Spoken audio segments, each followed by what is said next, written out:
Good morning to everyone. This is Willie Bragg from the Willie Bragg Show. I hope each and every one of you are doing well. I was going to do a video last night, but I was a little tired working graveyard shift, and I was a guest on another program last night, Politics with Road Grimes. Great talking with Dustin. So hopefully we can do that again. It was fun. So, and last night I had to spend time with my family. They're visiting again. Mother's going through a lot of health problems, so she's got to fly back here every few months to see a specialist. So there's that. Anyway, good morning to each and every one of you. I want to talk about the situation in Israel. What's going on in Israel? Because right now the government not only is the present government of Israel the most right-wing government ever elected in their 75 years history, and they've had some right-wing governments in the past. To be fair, they've actually had a few left-wing governments too, but no government has ever been this far to the right and as authoritarian as this present government under Benjamin Nentayahu, who basically makes Donald Trump look like a card-carrying member of the American Civil Liberties Union.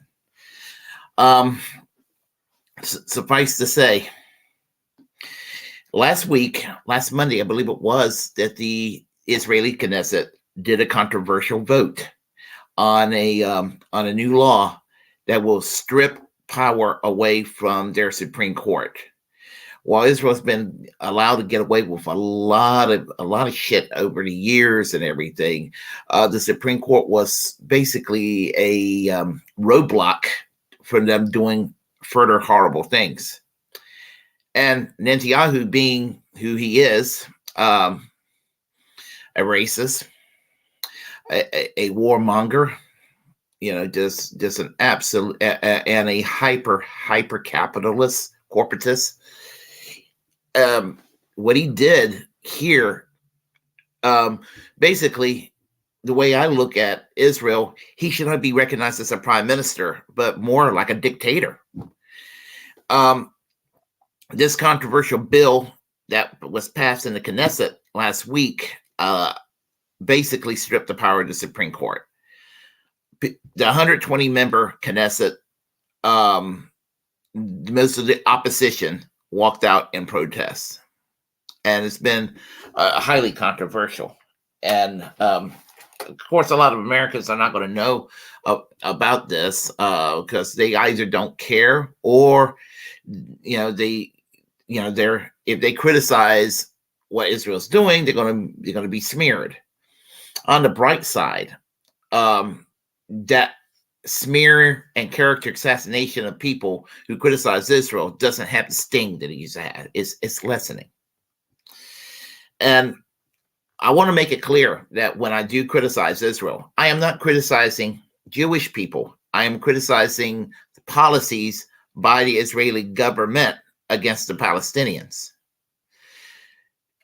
Objectively, and we're going to talk about Israel, right, for a brief moment. Israel, objectively, while I'm not fully expert what goes on inside of Israel itself with regard to the Palestinians and on the West Bank, Gaza Strip, for example, it's an open air prison.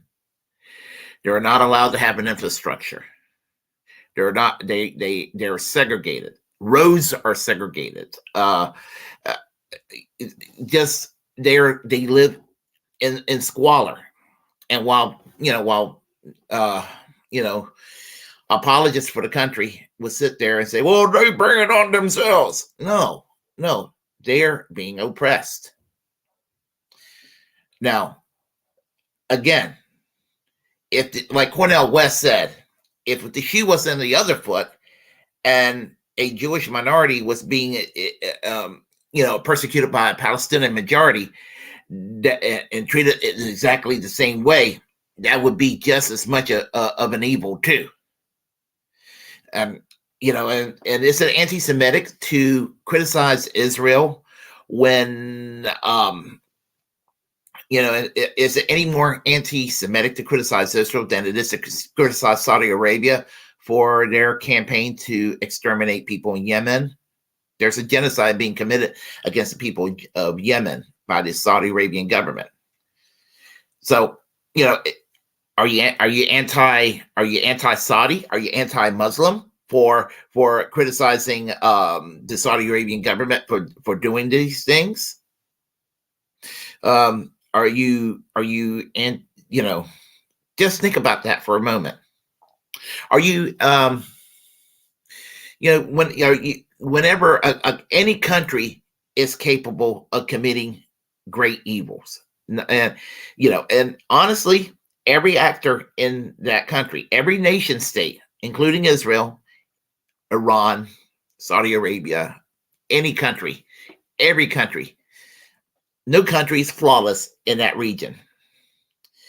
But for some reason, there's an exception to the rule in the United States. That if you criticize them just a little bit, you're denounced as an anti-Semite. Or Great Britain, same thing. Look what he did to Jeremy Corbyn. The man does not have an anti-Semitic bone in his body, and he's smeared as an anti-Semite. And people to this day believe Jeremy Corbyn is an anti-Semite. Jeremy Corbyn is not an anti-Semite. I mean, I'm not inside his brain. I don't know what his internal feelings are. Because nobody knows what people think at the end of the day. But I am for certain that if you're on the left, you are incapable of being anti-Semitic. I'm sorry to cut it in a ideologically tribalist sort of way, but it's the damn truth. If you're truly a leftist, you abhor all forms of racism. Racism based on skin color, ethnicity, religious minority status, sexual orientation, the whole 9 yards. You're opposed to bigotry all through and through. If you're a true leftist, I'm not saying that if you're not a leftist that by default makes you a racist. I'm not saying that. I think there are conservatives who are very tolerant, progressively social minded when it comes to individuals out there. I also think there's many of them there are bigoted, but I'm just saying specifically, if you're on the left, you are incapable of being anti-Semitic because it runs contrary to what leftists believe. And so I wanted to touch on that to get this out of the way. And by the way, many Jewish Americans do not support Israel or don't care about the issue. I hate to generalize, but that's probably the majority opinion from the American Jewish community, and maybe even the majority of the Jewish community that continues to support Israel. There's marginally, possibly more that wants Israel to behave. Who are like the loudest Zionists in the United States today would be the Christian right, evangelicals, who are on track record as being anti-Semitic for the most part. Not every one of them, again, but many of them are, because they'll tell you how much they love the Jewish people because they have a weird interpretation of scripture from the Scofield Bible. And all of a sudden, if you go and criticize Israel a little bit, you're violating God's will and all this sort of thing. And they want to go and rush in what is the second coming and how they interpret it. And to them, they want Israel to be at odds with its neighbors. When Donald Trump withdrew from and I'm going to get to the Israeli Supreme Court in just a moment. I just need to mention this in context. When the Israeli Supreme Court, when Donald Trump withdrew from the Iran peace treaty, the one decent thing Obama did while he was president, by the way, you know who cheered this on? Establishment neoconservative Republicans and evangelicals from the Christian right. Any issue where you have Mark Levin, Michelle Bachmann, Glenn Beck, Ted Cruz, and the guy from Phil Robertson from Duck Dynasty are all on the same page passionately on an issue, is an issue where they're wrong, wrong on a level of evil. And it is evil to want to bring on and encourage an altercation with Iran when this peace treaty was working. Iran was actually acclimating, and Iran could have been acclimated into the West. And I believe it would have evolved into Iran becoming a democracy, and all of that. Strangely enough, anti-Semitism of all nations in the Middle East, Iranians have the most tolerant attitude toward Jewish people of all nations in the Middle East. There's the least amount of anti-Semitism that exists in Iran when you can maybe compare it to some other countries. I just want to mention that as well. I did some research on this years ago to find that out. Now let's talk about the Israeli Supreme Court, since we got this out of the way.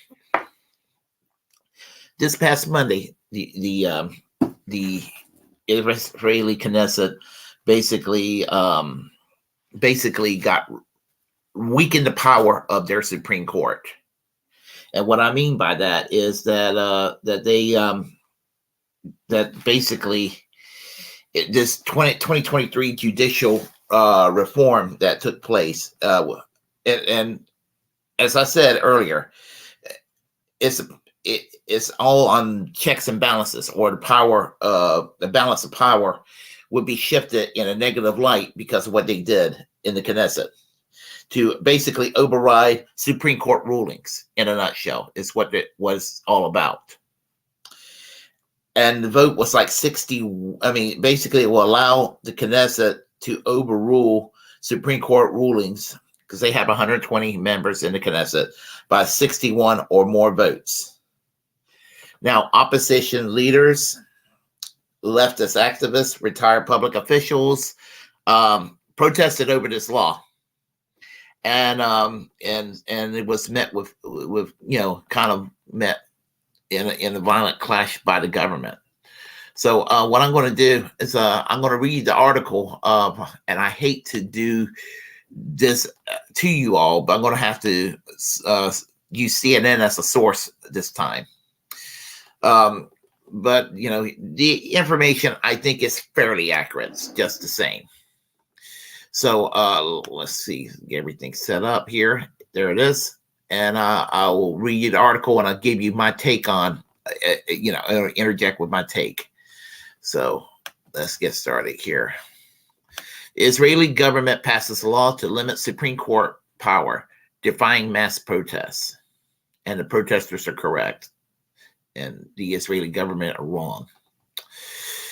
The Israeli parliament on Monday passed a law stripping the Supreme Court of its power to block government decisions, the first part of a planned judicial overhaul that has sharply divided Israeli society and drawn fierce criticism from the White House.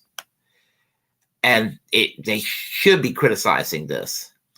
The controversial bill passed by a vote of, it looks like 64-0. I was reading that's right, 64-0 in the Knesset. All members of the governing coalition voted in favor of the bill, while opposition lawmakers walked out of the chamber as the vote was taking place. Huge crowds of angry protesters gathered outside, attempting to block access to the building. They were met with barbed wire and water cannons, and at least 19 arrested, according to the Israeli police. Thousands of military reservists, including more than 1,100 Air Force officers, said even before the bill passed that they would refuse to volunteer for duty if it did. Bravo to those 1,100 Air Force officers who are going to defy the government on this bill. Former Israeli Prime Minister Yair Lapid, sorry for the mispronunciation, said he would file a petition with the Supreme Court on Tuesday to block the law, and has urged military reservists not to refuse to serve until the court delivers its ruling. Okay, I know that Lapid is trying to be a good cop, but no, I think that what the reservists are, the officers are doing to talk about refusing to serve is what they should do. The so-called reasonableness law that takes away the Supreme Court power to block government decisions by declaring them unreasonable, if its passing, could trigger a constitutional crisis if the court declares the law itself is unreasonable. Now, I'm a little confused by constitutional crisis. They must be talking about it in the abstract, because Israel does not have a written constitution. They do not have a written constitution, which is mental. It is mental. I think that any country should have some kind of a written document that can guarantee what the government can do for the people and what they can't do against the people. And it should be up to the courts to decide that. That kind of checks and balances need to take place. This is mental. I can't believe that there's not some kind of a document by the country. So let me continue. The Movement for Quality Government, an Israeli NGO, non-governmental organization, filed a petition with the Supreme Court immediately after the vote block took place, after the court to declare the law illegal on the grounds that it changes the basic structure of Israeli democracy, and requesting that it blocks its implementation until the court has ruled on it. If they have that power to basically say this law is bullshit, I think that the Supreme Court should do so immediately. Prime Minister Benjamin Nentayahu, should they mean Dictator Benjamin Nentayahu? He has authoritarian impulses, But anyway, I'm going to infer that in there. Dictator Benjamin Nentayahu, who left the hospital on Monday morning after having been fitted with a pacemaker, push through the bill despite Israel's most important ally, the United States, issuing increasingly forceful warnings not to do so. He later said that the passage of the law was necessary for a quote-unquote democratic move and was fulfilling the will of the voter during an address to the nation. He also urged reservists not to refuse to serve. The call for refusal harms the security of all the citizens of the country, he said. What harms the security of all the citizens of the country would be bullshit laws like this, that turns the country even further and further away from the secularism it once had and the veneer of democracy that it once had. For decades, the country has been shifting further to the right. This is my take, not the article's take on this. But I will go and continue. In a highly unusual step, the U.S. President Joe Biden weighed in on the policy and warned that rushing the changes through without a broad consensus amounts to an erosion of democratic institutions and could undermine U.S.-Israel relations. That would be a first.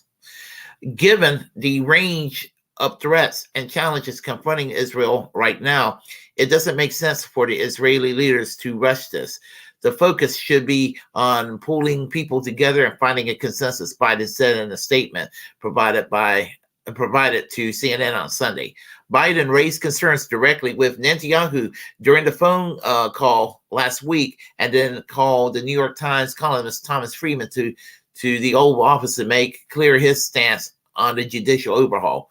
Speaking after the Knesset passed the bill on Monday, the White House said that it's unfortunate that the vote took place and with the slimmest possible majority. The Israeli stock market dropped after the vote. Good. It maintained the index of TA35, trading with more than 2% lower. The Israeli shekel was also weaker against the dollar, dropping just under 1%. Well, he shouldn't have passed that stupid law. That's what it comes down to. So what's encouraging, it says that no signs of protest stopping. The fierce debate over the planned judicial overhaul has turned it into a battle over the soul of the Israeli state. It has pitted the coalition of right-wing and religious groups against the secular liberal parts of Israeli society and sparked the largest protest in the country's 75-year history. The fight is happening against the backdrop of some of the worst violence in many years. The number of Palestinian militants and civilians killed in the occupied West Bank by Israeli forces is at the highest in nearly 2 decades. I mean, what can you say? I mean, it's Benjamin Nentayahu. The same is true of Israelis and foreigners, most of them civilians killed in Palestinian attacks. Never forget that Benjamin Nentayahu was the foreign minister, and this is my take, and I'll continue. But never forget that he was the foreign minister under Ariel Sharon's government in the early 2000s. And he urged George W. Bush and Tony Blair to invade Iraq. Never forget that. That makes him just as complicit of a war criminal as George W. Bush and Tony Blair, which I would like to see arrested and put behind bars. George W. Bush should be prosecuted. Tony Blair should be prosecuted. Benjamin Nentayahu should be prosecuted. So I just want to make that clear. Israel, which has no written constitution and no upper chamber to the parliament, has had a relatively powerful Supreme Court, which supporters of the changes argue is problematic. At the same time, the Supreme Court is the only check on power of the Knesset and the government, since the executive and legislative branches are always controlled by the same governing coalition. You need a powerful Supreme Court. If you're not going to have a constitution, that powerful Supreme Court needs to remain powerful, as far as I'm concerned. Netanyahu and his allies called the measures, quote-unquote, reforms, and says that they require the rebalance of power between the courts, the lawmakers, and the government. Other parts of the planned overhaul, which are yet to be voted on by the Knesset, would give Netanyahu's coalition more control over the appointment of judges and would remove independent legal advisors from government ministries. Opponents of the plan call it a coup, and it is a coup, and says that it threatens to turn Israel into a dictatorship by removing the most significant checks on government action.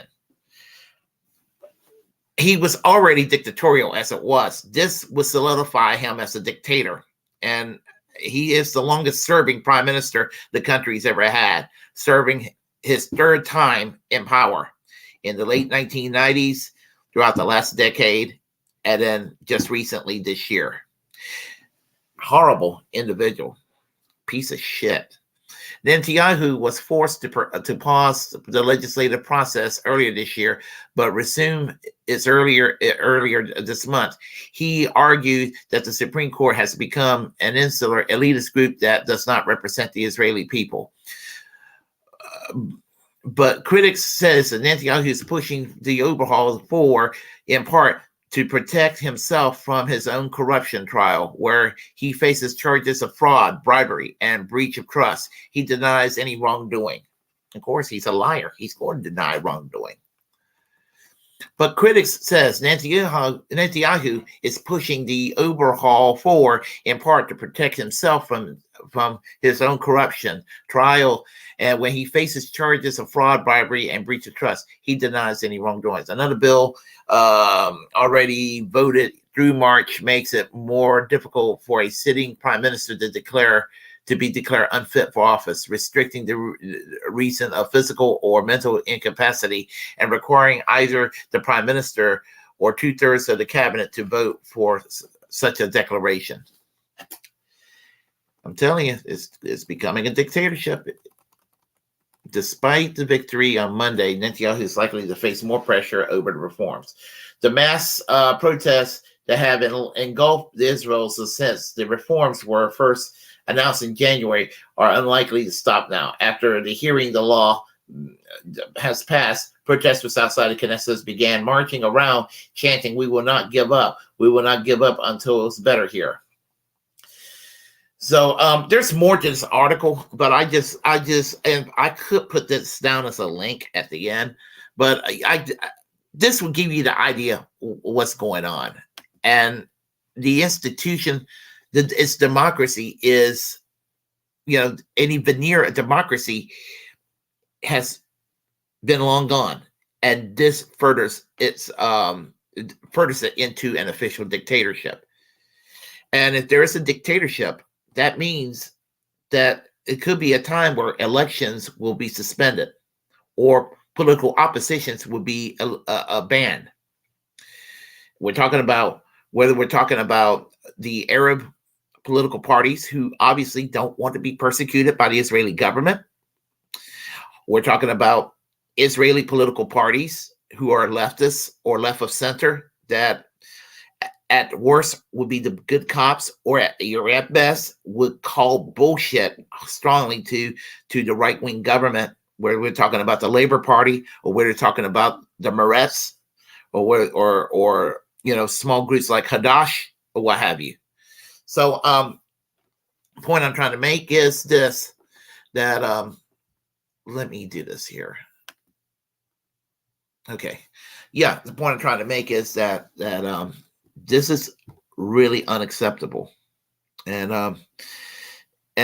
I think the world community, the international community, needs to call out on this, because this is one step away into a dictatorship. Now, let's say if Norway got rid of their Supreme Court, or France or Canada, let's say, some country like that would do it. I think there would be more loud outrage. Well, look at these countries. They're subpoenaing the Supreme Court. I mean, I'm not convinced that Venezuela is a quote unquote dictatorship.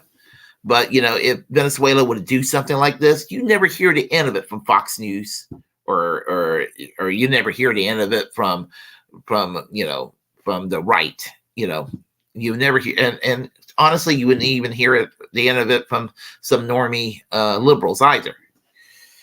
So, but silence, crickets is what you're hearing right now for the most part. And, honestly, we should talk about whether funding should continue to exist for the country or not. If there was ever a time to suspend funding for Israel, this is it.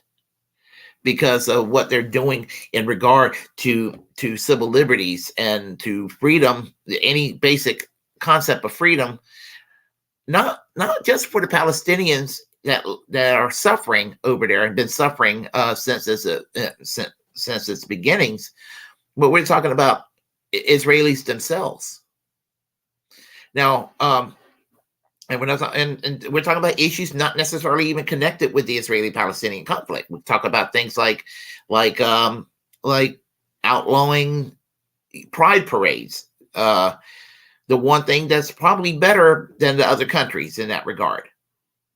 This government is not LGBTQ friendly, so it's obvious that some of the more religious parties really want to go and stamp their feet over this and want to abolish any remnants of civil liberties toward the LGBTQ community that resides in Israel. It can do so by getting rid of the Supreme Court, or tremendously weakening the nature of the Supreme Court. This is something that needs to be addressed, folks. It really needs to be addressed. So I needed to get this, wanted to talk about this subject while I had a chance. So anyway, on the chat line, we have Miguel. Good morning, my friend. How are you today? Let's see. And yes, Juicy Heretics chooses Carnation Now. How are you doing today? Let's see, what do you have to say here? High degree of Jesuit Mason Nentayahu signed provisional contracts with Rome, providing Rome control over the post-Armageddon Israel holy sites and temples. That's not Roman sneaky. I don't know about that. I really don't. I have no idea. I'm sorry. I don't know. Hey, Juicy, says Miguel. No balls too big to bust peacefully, legally, and verbally is my motto.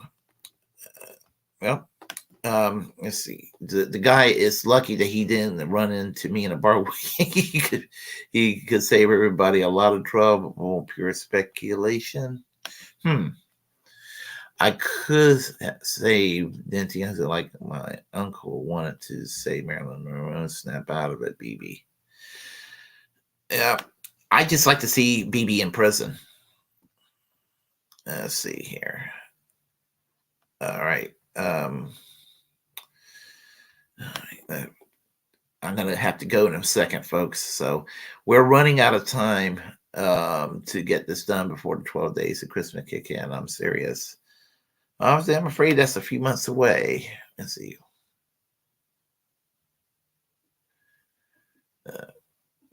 Okay. I got it. Okay. All right, folks. I'm going to sign off very quickly here, and let me go ahead and do this. Oh, hold on a second. Where the F is Jimmy Dore? Is he drinking again? How come he never shows up for these chats? Is it me? Hell, no, it's him. I don't know. Okay. If you all like what you heard, good morning, Jordan. If you like what you heard, everybody, please press like and comment. Comment anyway. If you disagree with what I have to say, we'll have a conversation. Feel free. Basically, if feel free to share the content I have on this channel. I just had a brain fart just now. Go ahead and if you have something to say, please, I encourage you to create your own platform and utilize it, because we are the muckrakers of our time. And I say this as a free speech absolutist. And remember to always subscribe to this channel, hit the notification bell, follow me on Twitch, Twitter, Facebook, yada, yada, yada. Always reject corporate media. And until next time, I'm going to wish you all a great morning, and hopefully I won't have my character smeared after doing this. So anyway, good morning. Talk to you all later.